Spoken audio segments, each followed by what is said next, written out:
বিশ্বনবী মুহাম্মদ রাসূলুল্লাহ সাল্লাল্লাহু আলাইহি ওয়াসাল্লাম ফজরের 2 রাকাত সুন্নত নামাজে এই সূরাটা পড়তেন। আলহামদুলিল্লাহ বলেন। ফজরের 2 রাকাত সুন্নতে পড়তেন, মাগরিবের 2 রাকাত সুন্নতে পড়তেন, বেতেরের 3য় রাকাতে পড়তেন। বেতেরের কোন রাকাতে? আচ্ছা। আর তাওয়াফ করার পরে 2 রাকাত নামাজ পড়া সুন্নাহ। যারা হজ এবং উমরা করেছেন, 7টা তাওয়াফ করতে হয় না আল্লাহর ঘরকে কেন্দ্র করে? 7 টার্নস মেক আ তাওয়াফ।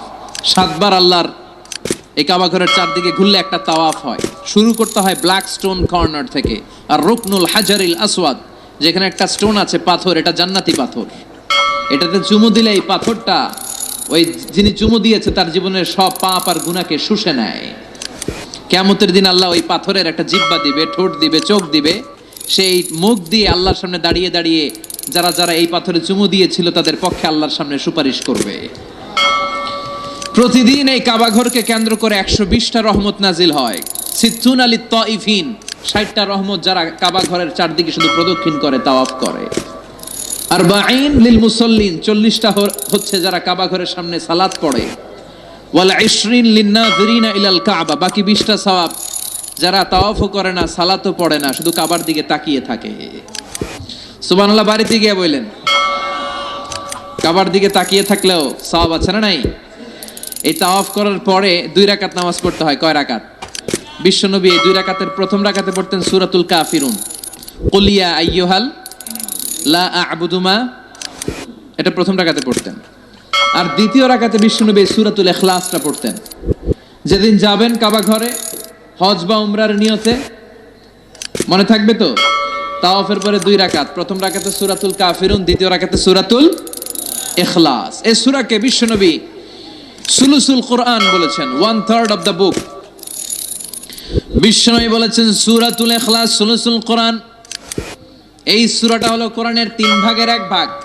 একবার যদি কেউ এই সূরাটা পড়ে তার আমল নামায় 10 পারা কোরআন তেলাওয়াতের সওয়াব দিয়ে দিবে কে? একবার পড়লে যদি 10 পারা হয়, 2 বার পড়লে 20 পারা, 3 বার পড়লে পুরো কোরআন খতমের সওয়াব দিবে কে? সুবহানাল্লাহ কইবেন না? কি দামি সূরা, 3 বার পড়লে পুরো কোরআন কভার। কোন মুহাদ্দিসিন বলেছেন না, সুলুসুল কোরআন 1/3 অফ দ্য বুক বলে বিশ্বনবী এটা বুঝান নাই। বিশ্বনবী অন্য জিনিস বুঝিয়েছেন। সেটা কি?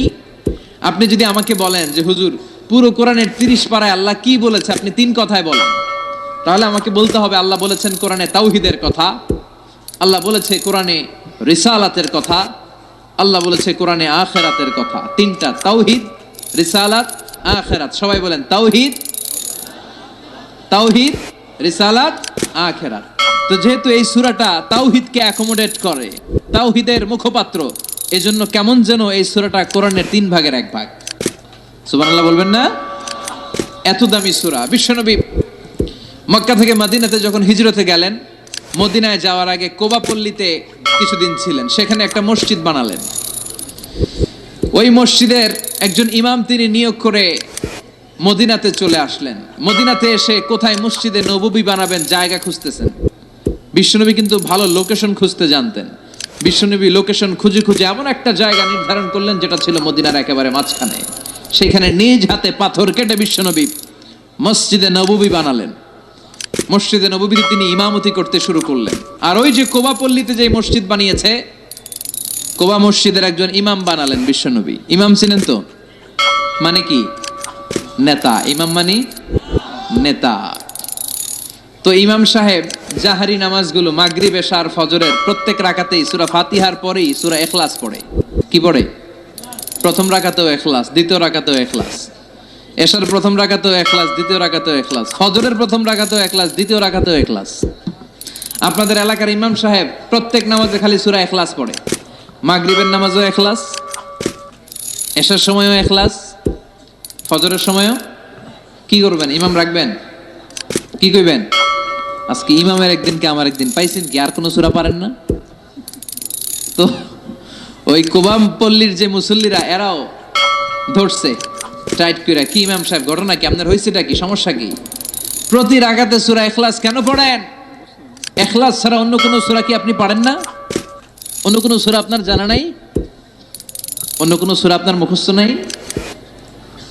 সাহাবী বলে আমি যতদিন নামাজ পড়াবো ইখলাস দিয়েই পড়াবো, তোর পড়তে মন চাইলে পড়, নাইলে বাক। সুবহানাল্লাহ বলবেন না? কারণ এটা বাংলাদেশের সভাপতি সেক্রেটারির নিয়োগ দেয়া ইমাম না, এটা নিয়োগ দিয়েছে বিশ্বনবী। নিয়োগ ক্যান্সেল করলেও করবে বিশ্বনবী। চিল্লা এখন ঠিক কিনা? সব মুসল্লিরা বিশ্বনবীর কাছে যে হাজির, যে বললো ইয়া রাসূলুল্লাহ, এক ইমাম পাঠাইছেন, কুল আল্লাহ ছাড়া কিছু পারে না। প্রতি জাহারি কিরাতের প্রত্যেক রাকাতেই সূরাতুল ইখলাস। বিশ্বনবী ডেকে পাঠালেন, আসলে কি তুমি প্রতি রাকাতে ইখলাস পড়ো? সাহাবী বলল, বালা ইয়া রাসূলুল্লাহ, আমি পড়ি। কেন পড়ো? সাহাবী বলে, ইয়া রাসূলুল্লাহ, ইয়া হাবিবাল্লাহ, এই সূরাটা আমার এত ভালো লাগে, এই সূরার ভেতরে আল্লাহর পরিচয় আছে, ফিহা সিফাতুর রহমান, এজন্য আল্লাহর পরিচয় আমি এই সূরার মধ্যে পেয়ে যাই, তাই প্রতি রাকাতেই আমি সূরাতুল ইখলাস পড়ি। আর সূরাতুল ইখলাস না পড়লে নবী আমার ভালো লাগে না। বিশ্বনবী বললেন, তাই তোমার চাকরি আজীবনের জন্য আমি পার্মানেন্ট করে দিলাম। এই সূরা বাদ দেওয়ার দরকার নাই, যতদিন থাকবা এই সূরা দিয়েই নামাজ পড়াবা। তোমার এই সূরার প্রতি ভালোবাসা, এই সূরার প্রতি মহব্বত, আল্লাহ তাআলা এই সূরার প্রতি ভালোবাসার মহব্বতের কারণে তোমাকে জান্নাতি বলে সার্টিফাই করেছে। সূরাতুল ইখলাসের মর্যাদা কম না বেশি? কম কম না বেশি বেশি? বিশ্বনবী এই সূরাটার অনেক মর্যাদার কথা বলেছেন। সমাদ, সমাদের সূরা। সমাদ কার নাম? কথা বলেন। সমাদের অনেকটা বিপরীত শব্দ হচ্ছে সানাম।